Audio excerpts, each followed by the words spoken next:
ஸ்ரீரங்கத்தில் சில ஆண்டுகளுக்கு முன்பு ஒரு திருமண மண்டபத்தில் தீ விபத்து. பத்திரிகைகள் எல்லோரும் படித்தோம் இல்லையா? அது ஒரு வெள்ளிக்கிழமை. பள்ளிவாசலுக்கு செல்வதற்காக இஸ்லாமிய சகோதரர்கள் செல்கிறார்கள்.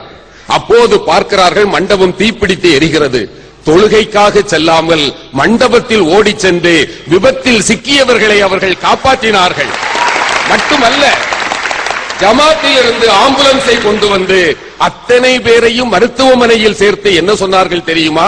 காயம்பட்ட எங்கள் சகோதரர்களிடத்தில் நீங்கள் ஒரு சல்லி காசு கூட வாங்கக்கூடாது, மொத்த செலவையும் நாங்கள் செய்வோம் என்றார்கள்.